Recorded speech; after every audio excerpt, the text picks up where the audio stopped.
In this video, I'm going to take a look at the Black Pearl from Kitchen Nightmares Season 2 and find out if it's still open. The Black Pearl episode was one of those episodes where Gordon left on really bad terms with the owners. Well, two of them anyways. By the end of the episode, they were ready for him to be gone, and they pretty much told him to fuck off in as many words. So let's take a look at the episode and find out if the restaurant survived after it aired. At the beginning of the episode, the narrator explains that the Black Pearl was originally started by two friends as a small lobster shack downtown, and then they brought in a third partner / investor and moved to Midtown. The original two owners are Brian and David, and the new investor is Greg. But it turns out that the restaurant started losing money and the relationship between the three owners completely broke down. The staff complained that there's no decisive leadership, and one employee says that David is an egotistical asshole. Gordon shows up to the restaurant and starts asking the employees about what's wrong with the business, and they explain that the three owners are never in the restaurant at the same time, presumably due to the fact that they don't get along. But while Gordon is talking to the employees, David, one of the owners, shows up looking like this. He looks like a suburban dad that wants to be a mob boss. Gordon introduces himself, and in a cutaway shot, David says he thought Gordon was confrontational, though I'm not sure why, because all he did was ask some basic questions about his role at the restaurant. Next, Gordon sits down to try the food. Gordon tries several seafood staples like clam chowder and Maine lobster, and not surprisingly, he has nothing good to say about any of them. He compared the Connecticut lobster to eating a wet diaper. By this point, all three owners have introduced themselves, and David comes across as pretty arrogant and confrontational, Greg seems pretty nice and friendly, and Brian is kind of standoffish and quiet. After Gordon eats, he calls the three owners and the head chef together to give his criticisms about the food. He complains about the lobster being unseasoned, but David says that's the way they do it in Maine, even though Gordon explains that that's not the way they do it in Maine. In general, David seems pretty dismissive of Gordon's criticisms. It really doesn't seem like he values his advice at all. After talking with all three owners, it seems like the main issue with the restaurant is that they hate each other so much that they can't effectively run the restaurant. They can't sit down together without arguing, and in order for anyone to make any changes, they have to vote on it first. Ultimately, three people are trying to run the restaurant by themselves at the same time, and the result is that the food is terrible and the staff don't have any guidance. But next is the part of the episode where Gordon watches a normal dinner service, and as usual, there are plenty of mistakes made. David gets mad when one table complains that there's a lot of sand in their mussels, and he personally goes over to talk to them. He explains that there's supposed to be sand in the mussels. One of the employees says that he doesn't think that Gordon likes David because Gordon has a bullshit detector. Then another conflict arises when an uneaten order of fish and chips comes back into the kitchen. Both Gordon and the head chef say that it smells off, but David says it smells fine. That pisses Gordon off, and he accuses David of being delusional and not caring. But then Gordon goes back into the refrigerator and discovers that the lobster that they were selling as Maine lobsters are actually Canadian lobsters, which cost about half as much as Maine lobsters. Gordon confronts David about falsely advertising his lobster, and his reaction is, "Tell me, is it a different animal? Homarus americanus. Same animal, right?" Spouting off the Latin names of things definitely does not make you sound like a know-it-all tool. So I was really curious about whether or not there really is an objective, measurable difference between Maine and Canadian lobster. So I did some research, and all I could find were several websites that pretty unanimously claimed that while Maine and Canadian lobsters are technically the same species, they're different because the waters around Maine are warmer than the waters around Canada, and that gives the Maine lobsters a thinner shell and a sweeter taste. But these are all random websites with questionable reputability. None of them had any sources, and some of them were selling Maine lobster. But I haven't seen anything like scientific evidence to back up the claim that Maine lobsters are somehow better. So I guess the jury's out until further notice on that. If anybody knows about any kind of scientific studies that have been done on this, then please let me know in the comments. But while I'm not totally convinced that Maine lobsters are objectively better, I do think it's completely fair to take issue with the fact that David is falsely advertising his food. Whether there's an objective difference or not, if you're going to claim that your lobsters are from Maine, they should be from Maine. But Gordon is unable to convince David that he's wrong, and he goes home for the night. The next day, Gordon gets all the staff and owners together and tells the staff to write anonymous questions to their bosses. When one employee asks David why the employees don't have aprons, he says, they know where the aprons are, they just don't choose to wear them. Then another employee asks him directly, why don't you just make it policy to wear the aprons? And David gets pissed and accuses her of breaking policy by drinking after her shift. Then Gordon gets pissed at David again and tells him that he's completely full of shit. But ultimately, it's decided that one of the owners should be the temporary general manager in order to have some clear leadership for the next dinner service. It's decided that Greg is the best person to do the job, so for the next dinner service, David and Greg take turns expediting and serving, and Gordon also comes up with a new special item to serve. Gordon decides that Brian isn't really needed to run the restaurant, and he just sends him home.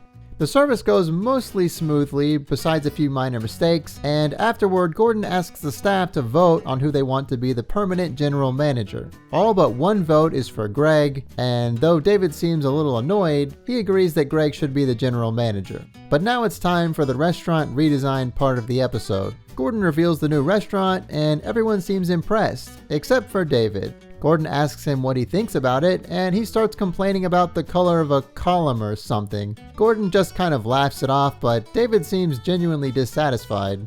In a cutaway shot, David said this about the changes. "Everything's reorganized. It's another way to do it. Does it blow me away? No. It's also revealed that they have a fucking lobster claw game machine. Where the hell do you buy one of those?" And Gordon also got a guy in a lobster mascot costume to help promote the business. Oh God, look at him. And David is just standing there unconvinced that any of this is going to help increase business to the restaurant. He had this to say about Gordon's marketing efforts. "Going to Times Square with a lobster guy where all the tourists are and tell them to come down eat at your restaurant, we're not going to see any effect from that. I'd be really surprised." And then when Gordon's new menu is revealed and everyone gets a chance to taste it, David starts talking shit about several of the dishes, even though everyone else says it's really good. So the relaunch dinner service starts with Greg running the restaurant, and David and Brian are only there as guests. Things start getting hectic though, and Greg starts to get overwhelmed with all the orders, but he does his damnedest to get through it. The whole time Greg is busting his ass in the kitchen, David, Brian, and his buddies are sitting in the dining room while David talks shit about everything. He complains about the decor, he complains about the lobster machine, he complains about the slow service, he complains about Greg, he complains about the coleslaw. David's friend says, "What can we do? Anything?" in response to all his complaints, and David says, "Got a gun?" What? But despite being swamped for the entire service, Greg never gives up, and they manage to get through the service all right. And last is the part of the show where Gordon sits down with the owners and gives them a little pep talk before he leaves. He gives a lot of praise to Greg and tells him that he has what it takes to run the restaurant, but he tells David and Brian that they don't give a shit about the restaurant. David takes a lot of offense at that, but Gordon just rips into him even more. He accuses David of being passionless, soulless, and ungrateful. David responds by saying, "I disagree with you on almost everything you said." And Gordon asks him, "Why do you disagree?" And he responds, "'Cause you're wrong. The great Gordon Ramsay is wrong." And Gordon's response is, "You're a sad fuck."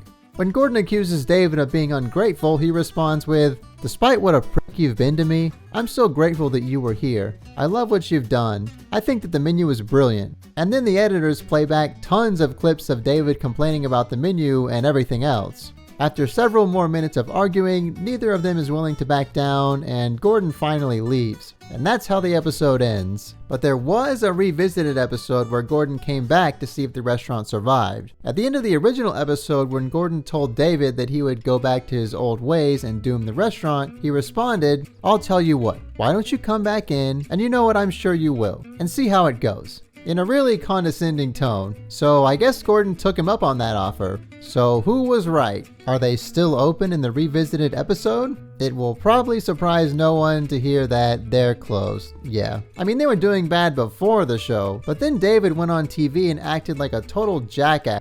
Not to mention the fact that he got exposed for trying to sell Canadian lobster as Maine lobster, and he wasn't even apologetic about it. Who would want to go eat at a restaurant in New York and pay top dollar for a lobster they knew wasn't really from Maine? In the revisited episode, Gordon goes back to the building where the restaurant used to be, and it's now occupied by a barbecue place. He goes inside and talks with the new owners for some reason, but they don't have too much to say about the previous owners because they only seem to have met them once. And then Gordon tells them to make him some food. I guess he's like, "I came all this way over here. I am going to eat and pass judgment on something." So he tries their food, says it's good, and then he calls up one of the servers from the Black Pearl named Steven and asks him about what happened to the business. Steven says that after Gordon left, things kind of went back to the way they were, including the menu. And then Gordon starts asking Steven about his personal life, like if he's dating or anything, and it gets slightly awkward. And that's pretty much all we know from the show. So what have the owners been up to since the restaurant closed? Let's start with David, whose full name is David Leonard.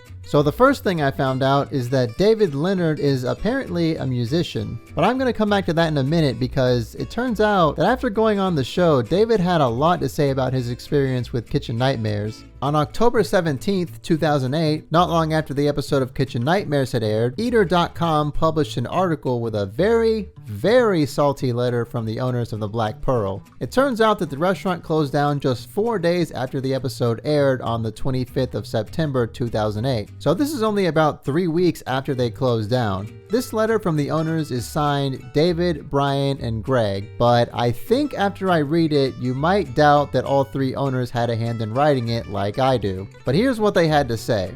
Hello everyone. Well, after 3 years, we have fried our last clam and shucked our last oyster. On October 1st, we sold our lease and fixtures to someone who may be better equipped to handle the exceedingly high cost of doing business in New York City. As you may know, in February, we filmed an episode of Kitchen Nightmares at our restaurant, hoping for the best. We were naive, believing that the show was at least somewhat honest. We truly felt we could learn something from that jerk, and we anticipated a solid boost in sales from the publicity. The sad fact is, from the beginning, it was clear that the show was a joke. From the very first day they were initiated, the changes Gordy Ramsay made were ridiculed by the press, hated by our regular customers, and were the direct cause of a 50% drop in revenues, and we were never able to financially recover. Our hope was that we would benefit from the publicity of participating in that horrid reality TV series, but the promised air date of May 2008 turned out to be a lie, and we were not able to sustain ourselves until the end of September when it was finally broadcast, especially with the damage inflicted upon us by the producers and star of KN. Well, I don't know if there really was any air date promised, but either way, you can't really expect them to go out of their way to help you after you acted like a complete jackass toward them, right?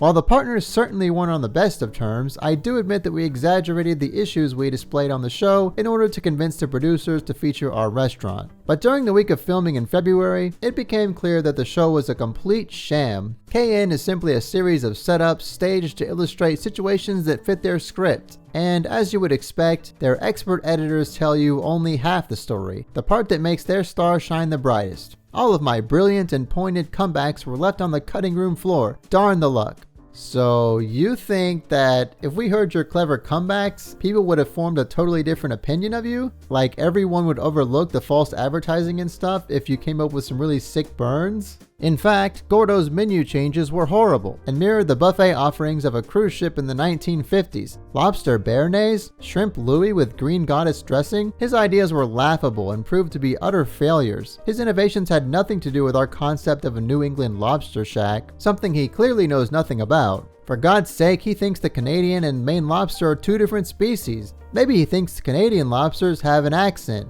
Butter, eh? Yeah, I think those editors probably did you a favor by cutting your jokes out.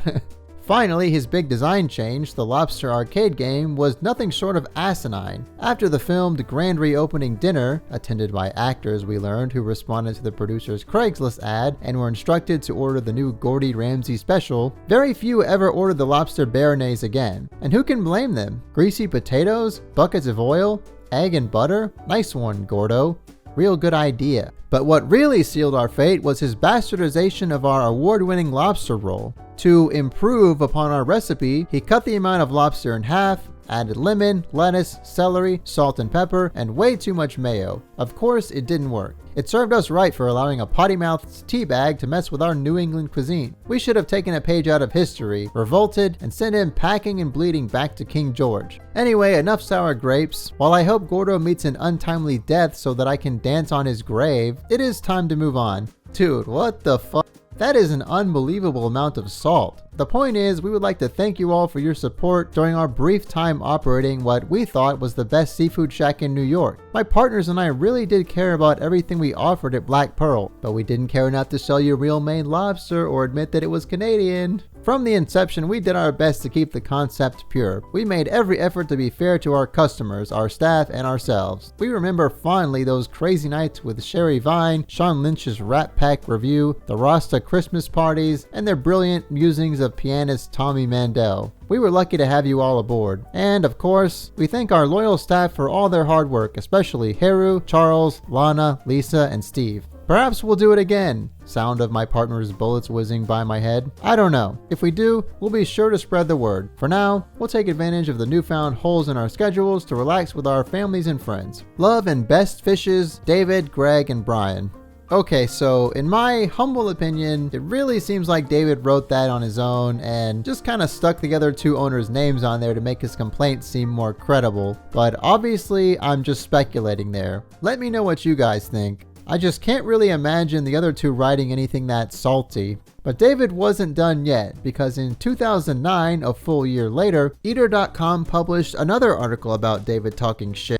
For some reason, the Black Pearl website was still up and running at the time, and David decided to use it as a platform to throw shade at Gordon. By now, the website is obviously long gone, but using the Wayback Machine, I managed to find an archived copy of it so we can read whatever insane shit David was saying. And here it is. News! As it turns out, Gordon Ramsay is allegedly a philandering hypocrite. Maybe he'll rot in hell where he belongs. Making waves across the pond over the weekend were the tabloid reports that celebrity chef Gordon Ramsay had a 7-year affair with a high-class escort lady, Sarah Simmons. And then the middle part is just going on and on about this alleged affair that Gordon Ramsay had, and he ends it with, "Thank you to our friends and family for your support during the past 4 years, and thank you, God, for exposing this asswipe."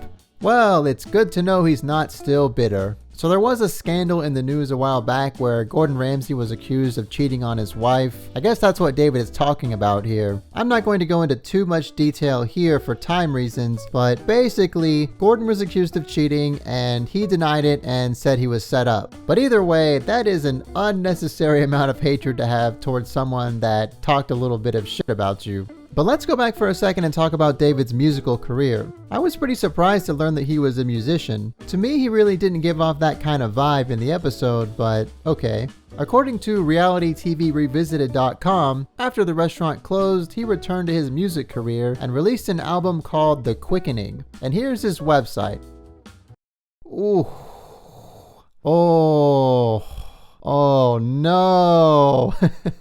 What's going on in this picture? I think it's supposed to be a sunset in the background, but it looks like a nuclear blast is going off and everything is on fire. Okay, so I'm sure you're curious, just like I was, to know what kind of music he makes and if it's any good. So for copyright reasons, I can't put any of his music in my video, but I included links to it in the video description if you want to hear it for yourself. And I'll give you my amateur, totally unbiased review of it. I would describe the genre as kind of soft rock, I guess, and it's also kind of bluesy. To me, it does sound relatively competently played and recorded. My only complaint is that to me it does feel kind of dated, but that's just my personal preference, I guess. Personally, I kind of hate it, but I think that's mostly because I hate whatever genre this is. There's something I noticed that's kind of weird though. There's a YouTube channel called David Leonard that has music on it, but the thumbnail and the guy in the videos looks like a completely different person, and all the videos are modern Christian music. So I thought it must just be a coincidence and this is a different guy with the same name. If I look at this channel's video tab, it's just these Christian songs. But if I go to the playlists tab, you can see that there is the album The Quickening, but it's under the albums and singles section, not under the created playlist section. So does that mean it's just a playlist that YouTube put together or something? But if you click on one of those songs, it has the other David Leonard's name on it as if it's his. But it gets weirder. Because if you look at the About section of this YouTube channel, it says joined December 20th, 2018. But if you look at the post date on this video from the Quickening album, it's from 2015. So then I thought maybe the website and the YouTube channel belong to this other David. That does look like him there in the picture, but maybe not exactly. But I looked through the gallery tab and you can see in these pictures it's definitely him. And in the story tab, he even mentions running a restaurant into the ground. So this is definitely David Leonard from the Black Pearl's website, and this YouTube channel is somehow connected to it.